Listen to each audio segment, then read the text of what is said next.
Welcome to Smart Simplified channel. Saving versus investing. Learn the difference between investing and saving. You save for short-term goals like a family vacation or financial emergencies. You can access your cash immediately and without risk by keeping it in a savings, money market, or certificate of deposit. Investing should be for longer-term goals, at least 5 years in the future.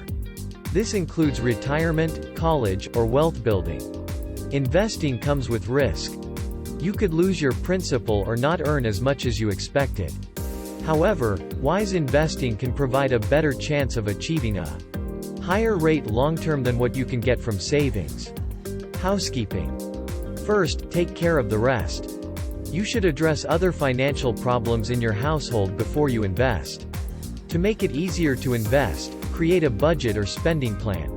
Reduce the amount of high-interest consumer debt, such as credit cards and other high-interest, non-deductible credit cards that can eat into investment funds.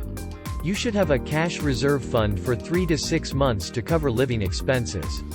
Also, make sure you purchase the right types and amount of insurance to safeguard against financial loss. Set goals.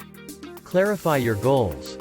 Smart investing is investing for a specific purpose. This could be wealth building, retirement planning, or money passing on to your heirs.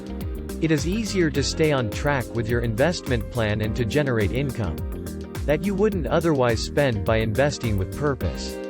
You should set realistic goals with a target date and a certain amount of money to accumulate.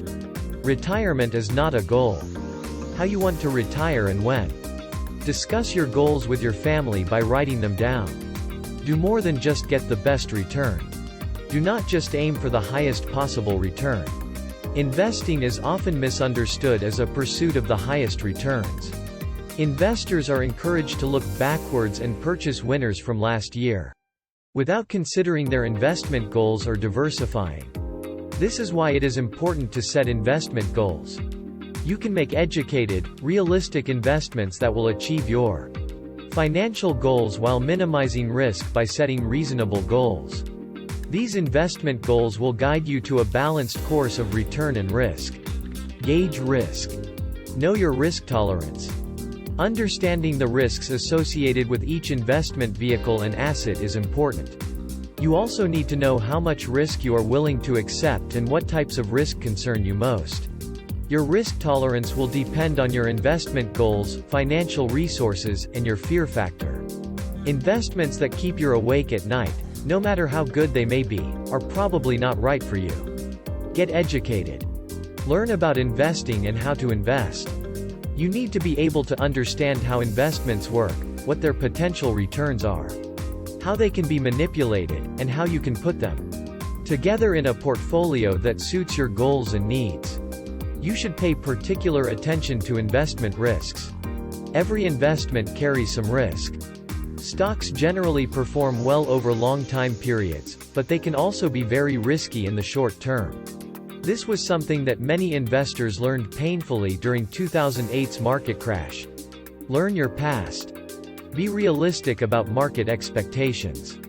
Morningstar reports that large company stocks returned 9.8% annually between 1926 and 2009. This is based on the performance of the S&P 500 stocks. Over the same period, small company stocks averaged 11.9% per year and long-term bonds 5.4%. These are averages that have been calculated over many years. You will not likely earn the average annual return in any one year. The average will be higher or lower than your actual earnings. These fluctuations can be kept in perspective by knowing the historical average returns. It is important to write it down. A detailed written plan should be followed. This is known as an investment policy statement. This is a roadmap to help you stay on track through bad times and good, to eliminate unsuitable investment ideas, and to allow you to track the actual performance and changes to your investments. You should review this plan periodically as it is subject to change over the course your investing life. Divide it up. You can allocate investments according to your goals and needs. How can you allocate your investment dollars between different asset categories such as stocks from large and small companies, corporate bonds and cash? There are many factors that will impact the answer. The key factors are your investment goals, the timeline you have for achieving them and your investments. The more you need funds sooner, the safer your investments should be. What other financial resources do you have? Spread it. Diversify your investments. It's nearly impossible to predict which asset classes will be leading the way at any given moment. Therefore, it is wise to spread your dollars across multiple investment classes. Research has shown that diversification can reduce risk and improve portfolio performance. Diversifying within broad categories is also an option for investors. They might, for instance, divide their money among stocks between growth and value stocks or large cap and small cap stocks. They might also be interested in including a range of industries and sectors like technology, consumer goods, or healthcare. Do not overload. Don't overstock on company stock. It can lead to financial ruin, as many Enron employees and others who worked for large bankrupt corporations learned the hard way. Your job and your retirement security depend on one employer and one industry. Most financial planners recommend that company stock be limited to 10 to 20% of the account's total value. Do not chase after the hotties. Do not chase hot performance. Today's hot investments often become tomorrow's cold turkeys.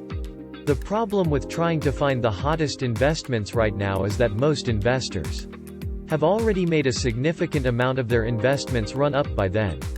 Investors often buy in just as the investment is about to drop. Keep calm. Do not ignore cool performance. Avoiding those who are going through difficult times is the opposite of investing in hot stocks. Small cap stocks had a 38% lower return during the 2008 economic crisis. Investors regained some risk appetite in 2010, and small businesses returned 47%. It is a tried and true way to avoid the trap of trying to chase hot performance while ignoring cool performances.